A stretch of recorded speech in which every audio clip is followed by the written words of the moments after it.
Welcome aboard. Now that you've decided to become a Red Cross babysitting instructor, here is a layout of this training video and some to-dos. Please email your current Red Cross WSI number to admin@firstaidhero.com and other service provider if one. Please also email a copy of your criminal reference check to admin@firstaidhero.com. We ask if you are free on certain dates, by text, by email, in advance via instructor confirmation. On the 15th of each month, an email with your upcoming dates is sent and where to pick up equipment for your class, location of class, contact person at class location if needed. Bon voyage! Thanks for taking the time to become a Red Cross babysitting instructor.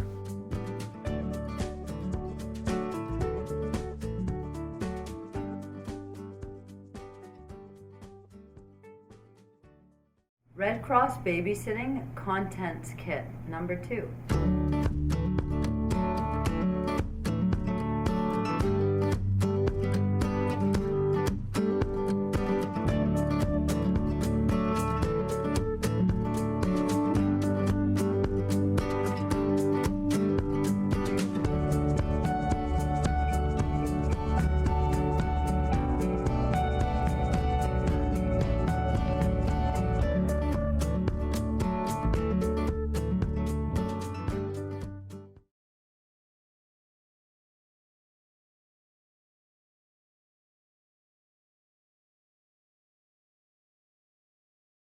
This is the Red Cross babysitting training for the instructor. The first thing you do when you arrive on site in your vehicle or however you are arriving is text the designated person to let them know you have arrived on the site. Once you get your equipment out of your car, the next thing you're going to do is walk up to the school, and as soon as you enter the building, text the designated person again to let them know you are in the building. A simple text as "in" will work. Then go and introduce yourself to the office, knowing that you only have about 30 minutes between the time you arrive and the time that students will be beginning the course. Be brief and polite. Just introduce yourself. Hello, my name is Marla, for example. I'm here to teach the Red Cross babysitting course. I know which room I'm in. Is this the right room? You can just reiterate what the room number is, and then ask them to point you in the correct direction of the room. Thank them, and on your way. Once you get to the classroom, look at the room. Remember, you're going to leave it the way you found it. Very important. Then go ahead and set up the room as you like. Make sure you put a table outside the classroom or very close to the front door that the attendance list will go on. And this is also a sign-in sheet for you to check the spelling of their names, which you will be using to fill out the certificates later in the day, as we don't fill out the certificates in advance. So a table for the teacher, and set up the room however you like for the students to be able to sit at desks and chairs. If you don't have desks, chairs are fine. Work with the space you're given, and then also remember there's also floor work for the kids. So there has to be enough room, either if you have to move the chairs out of the way to do the work on the floor, or you have a spot behind the desks. Then the next thing you'll do is go and post the room signs at the front door of which room the program is in. We want to make it as easy as possible for the parents and the students to find the room that the babysitting course is in. So please just post a room at the front door of the school, and there should be a couple arrow signs along the way, and you can even post one on the door of where the classroom is if you like. Usually people find it as it starts to get busy around 8:30. Then students will be arriving anytime between 8 and 8:30 if that's scheduled time. They can show up about 30 minutes in advance. For example, if we have a course starting at 8 o'clock or 8:30, we also welcome the students to come at 8 o'clock to ask any informal questions if they like. Then the students start to arrive. As they arrive, you check them in. I pre-set up books on the table so I don't have to give every student a book as they come in, and I can concentrate on checking their name in, making sure they have a name tag on their shirt, and then anything that comes up, you can deal with it as well. If anybody shows up who isn't registered and there is space available in your class, welcome them in. Text the designated person your name, the school you're at, the child's name, first and last, the parent's name, and the cell phone number. The designated person will say, okay, got it. What we're going to do is we're always going to welcome an extra student in if there's space, but we won't give them a book or a certificate until the designated administrative person has confirmed they've paid online. We will take care of all of that, and we will just text you back, confirmed that they've paid, add them to your attendance list, and then you can give them a book and a cert at the end of the day. Once the day gets rolling, we start at 8:30. First thing you want to do is introduce yourself, spend about 2 or 3 minutes telling them about who you are, and then establish right away 2 ways of getting quiet. It's important. Some people use a bell. I put my hand up in the air, and when the hand goes up, the mouth goes shut. So we practice it. You can have the students make a lot of noise, and once they put their hand up as well, the mouth should go shut. You can do a clap pattern like this, and they should have to clap back if they're listening. You can do that several times until everybody's clapping, but that often takes a lot of time.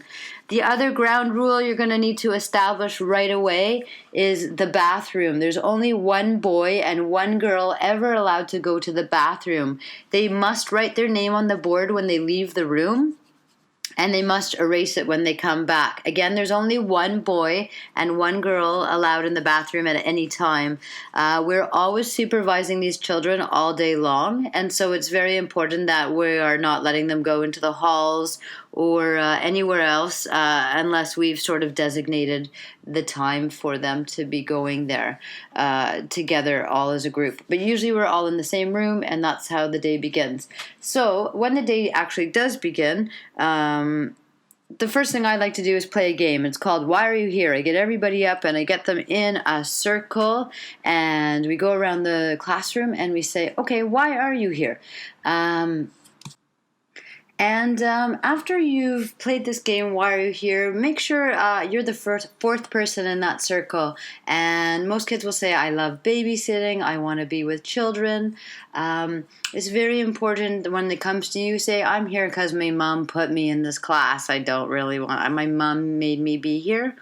And then you'll break the ice and you'll let other children feel free to let you know while they're really there. And if you have kids who are saying, my mom put me in this class, generally they might be your troublemakers. So heads up for behavioral supervision later on. You might need to switch partners if you find 2 characters who happen to be sort of misbehaving a bit more than you'd like. When you have a big group of kids, it's important to make sure that everybody is working well and listening.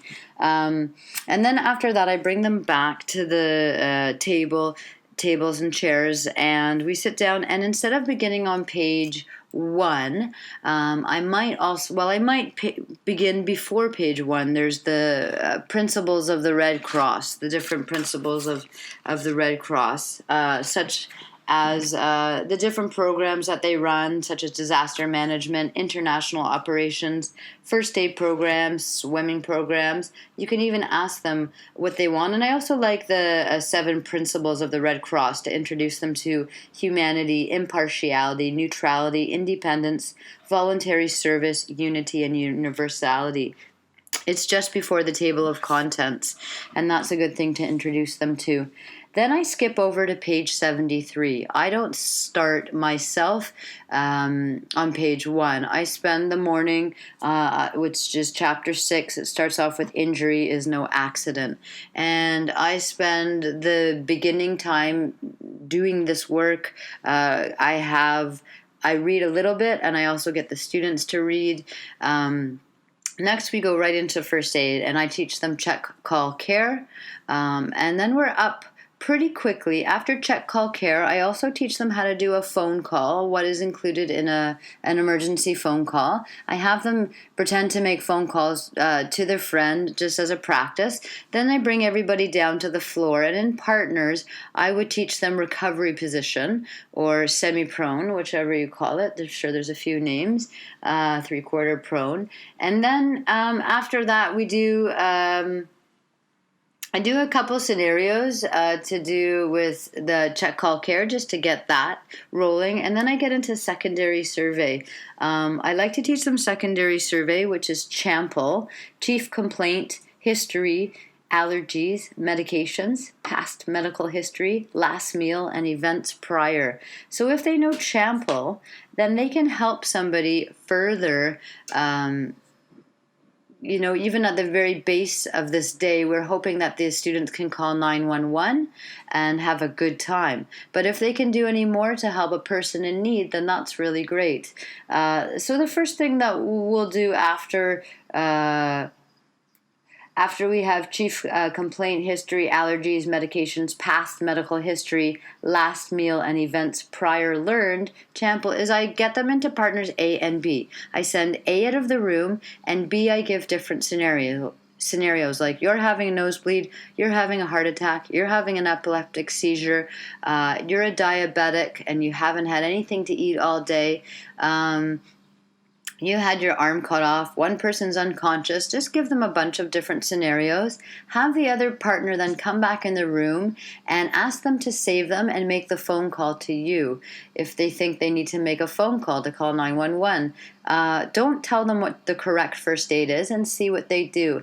Once you go around that group, have them sit down and then take a look at listen to what they've done. They'll all go around the room take about 2 or 3 minutes because 11-year-olds like to talk for a long time, so you'll have to curb their stories politely. And then, so for example, if somebody had a nosebleed and they say, yeah, I put my head up. So give them the correct information. You pinch the nose at the top of the nose and you put the head down. And you can put ice on the back of the neck if you like, covered with a cloth to help slow the blood flow to the head. Just giving them this information. Usually most of the kids will pick up the correct first aid, and then you switch and you send the B's out of the room and you give A's different scenarios, like now you're having the nosebleed, you're having a seizure, you're having a heart attack, you're having a stroke, and so on. Then have them come back in to save them, and you'll see quite a difference in the information because they all know what to do now, and most of them have done the right thing. You can go around the room again and just make sure that you do any follow-up that you need to, and you bring everybody back then to sit down after that's been done. Then you just follow through with the rest of the skills that are required. I believe we're teaching conscious choking, and I was just checking if there's unconscious choking, which there is currently not, which is kind of nice. And then you get into other things like bleeding and poison control that you'll have to speak about, electrical burns, allergies, and some other conditions. It is important to try to reach all of these different things and touch base upon them, but though you will touch upon some of this when you do your first aid practice. For me, most of the first aid stuff does take most of the morning. And then it comes to lunch. Just a reminder, you're going to have breaks about 10-15 minutes, and also lunch is 35-45 minutes long. And in any time that you have free time is a time where accidents happen. So please ensure that you supervise the children during this free time. Lay the parameters out in advance. No climbing the jungle gym if you're in a gym. No climbing the benches. No leaving the classroom. A lot of no's and not what to do and what they are allowed to do. Because if they're doing anything they're not allowed to do, then they'll be sitting back with you, and that's the way they can spend their free time. So it's a choice. And also because throughout the day we're reminding them that they're role models, and they must be role modeling the behavior of good babysitters. It's important that they demonstrate this behavior throughout the day. Sometimes I will let them know they may not receive their certificate as a means to control their behavior, although really at the end of the day everybody does, because it's a day of participation. Also, going to the bathroom, find yourself, if you need to go, when you need to go to the bathroom, find a couple responsible students. Let them know if you're having, like if they're doing an activity, it's a good time to, slip out very quickly. Let a couple students know that you're going. You don't need to announce to everybody because then they'll go, woohoo, the teacher's left, and come right back. After lunchtime, I begin on page 1, what makes a good babysitter, and then we get into the all the ages and stages of development from baby up until school-age children. The baby stuff is really important, in my opinion, because you don't want to be changing a baby on a change table or creating any unsafe environments for babies. If you can refuse to give a baby a bath, we recommend this. And also, I'm just thinking about something else I have to mention. No cell phones. Tell your kids to turn off their cell phones after lunch. They can only have their cell phones on during break time. Otherwise, cell phones should be off. Okay, so now when you're getting into the baby stuff, what you want to do is demonstrate everything first and then let them go to their mats afterwards. These are the following things that you're going to need to show them. I tell them that I'm going to change this baby on the table, but let's pretend this table is the floor, because a baby can't fall off the floor where they can fall off a change table. And so, first of all, you need to demonstrate 2 different holds. There's the cradle hold and the shoulder hold. I show them those holds first. The next thing I show them is how to change a baby. I take off the onesie, I take off the diaper, and I use pretend wipes, so I'm pantomiming from front to back. I actually have wipes just to show them what they are, but ecologically speaking, for our environment, I just like to pantomime using wipes from front to back for girls, and if we can get into that routine for boys too, it's good. For their bum, and also for the front of the girl, for their vagina and their bum. We're wiping from front to back. Then when you dress them up again, we were adhering the diaper that we already have had on because of waste. It's a clean diaper. We're just putting a clean diaper back on, and we're assuming that this diaper is clean. We put the onesie back on the baby, and then we're going to feed the baby. That's the next thing. So first is holding the baby, the next thing is changing the baby, and the last thing is feeding the baby. So to feed the baby, we're concerned about different modalities of heating, microwaves being the most dangerous in a way that they heat unevenly. So we do ask that we take the top off the bottle and we shake and the nipple, and we're just heating the milk. And once we heat that milk, we shake it, so we distribute the heat evenly, and we always test it on our wrist before we feed it to the baby. Again, those are the 3 things that we are required to show for the baby. So how to hold the baby, the 2 holds, shoulder and cradle, how to change the baby, taking off the onesie, using wipes, and then putting a new diaper on, dressing them back up, and then how to feed the baby.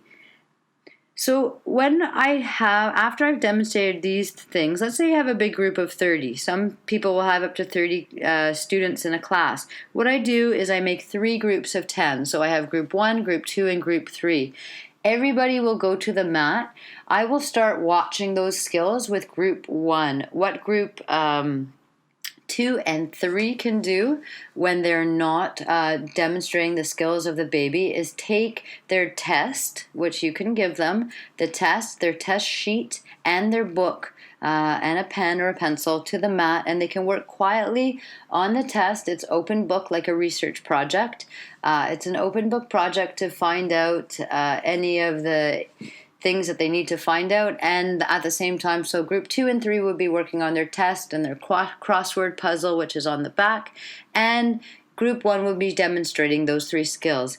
Once everybody's completed, and group 1 is all finished demonstrating, or as they finish, they can pass their babies off to the next group, or if they brought their own babies and they just start doing it when the first group has finished. So that's a way to coordinate the baby stuff really easily in terms of having a big group, and you have 1, 2, and 3, and group 1 goes, then group 2 goes, then group 3 goes, and while group 1 is going, 2 and 3 are working on their tests. When group 2 is demonstrating the skills for the baby, group 1 and group 3 keep working on their test. Some people just choose to do the test at the very end. If that's the case and everybody has enough supplies to do all the stuff and you feel like you can watch the children, like there's only 10, then that's fine. But if you have a big group, it's better to watch not more than about 10 at one time, and to have them working on their test or a crossword puzzle when you're not supervising the rest of the students. That will take you up to the second break. At that time, again, establishing the parameters of safety, and then the rest of the afternoon is the ages and stages of development.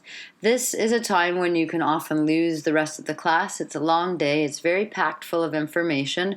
What I do is I will read the first couple paragraphs from anywhere from toddler onwards. So we're talking about after the baby stuff. And then I have individuals read. It's not a choice whether they want to read or not. Everybody has to read unless there's, on your emergency contact list, you will have, if there's any learning disabilities or any kind of special conditions, please be sensitive to these and be aware of who those participants are, and you will not engage them or have them read from the book at all. Just skip over them and go to the next person.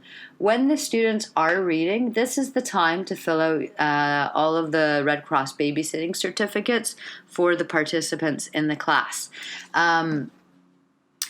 And as you're doing that, you'll find that the chapters are quite long. Once they're getting the gist of the chapter, you can skip to the very end of each chapter where there's a little activity. It's often to match. It's called an activity. It's match the toy with the age. It's fun. Skip to the end of the chapter. They love to do that.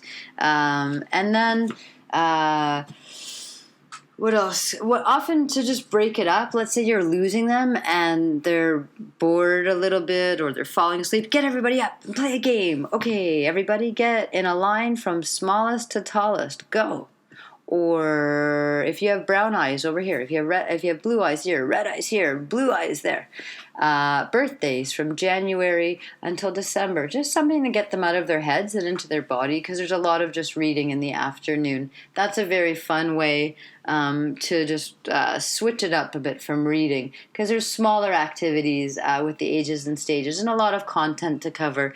If you feel like you're sort of getting bombarded by the content, just ensure that at the very end of the bottom line is that they know when they're babysitting that the children must be safe and having fun.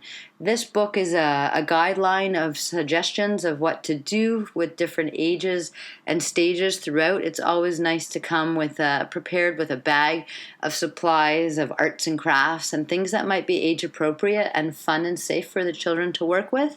And if not, that they just get the gist of it and that they're safe and happy. And if there were an emergency, that they feel comfortable calling 911. That's pretty much the entire day. I like to end off with a game. Some people do the test at the end. If you're doing it at the end of the day, no problem. No stress. They should take up the test, swap it with a friend. And I like to have the students read the question aloud, and then they can all call out the answer and reaffirm the answer in the test by reading yes, C. You pinch the nose and you put the head down, for example, for a nosebleed. So you're reaffirming what the correct answer for the first aid is. After that, I give them the certificates, and then I like to end by playing a game. This is the game I play. It's called Zip, Zap, Zop. And I say get your pointers. Point to one person and say zip. Point to another person and say zap. Point to somebody else and say zop. Zip, zap, zop. Zip, zap, zop. Point. So they practice that. Then I would point, let's say there's A, B, and C. So I'm A. I'm going to point to B and say zip. B is going to point to C and say zap.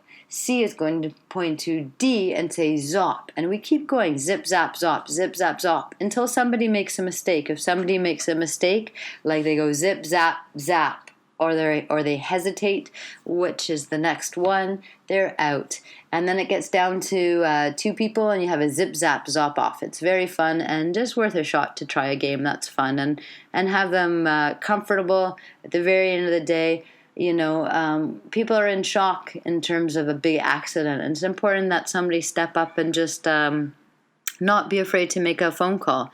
So at the very end of the day, we want these kids to walk away happy and feeling comfortable calling 911 if there's a problem. After you're done, and as the students sign out, we'll have them sign out. Some of them sign out by their parents, some of them sign out on their own as they walk home by themselves. If there's any extra books left behind, you can leave them in the school office, or you can bring them with you. Preferably if there's anything with anybody's name on it that was forgotten, it gets left at the school, and the room is tidied up, and the room signs are taken off the doors that were indicating where the room was. And that's it. And just say thanks very much on your way out for the office. And you're responsible for submitting your roster with any changes to it, the attendance list that you were given. So you need to email that back to the administrator and highlight in yellow. For example, if there was a name that was backwards, so highlight that in yellow and right beside it, name backwards or person added. Whatever it is, you're responsible within 24 hours to return the invoice, the attendance sheet to the administrator. And that's it. And hopefully you had a good time. And also please ensure that you return the equipment sanitized. You're provided with alcohol and wipes if there's anything that you think needs cleaning down. Everything must be counted for and signed off on and returned exactly as you have found it as well.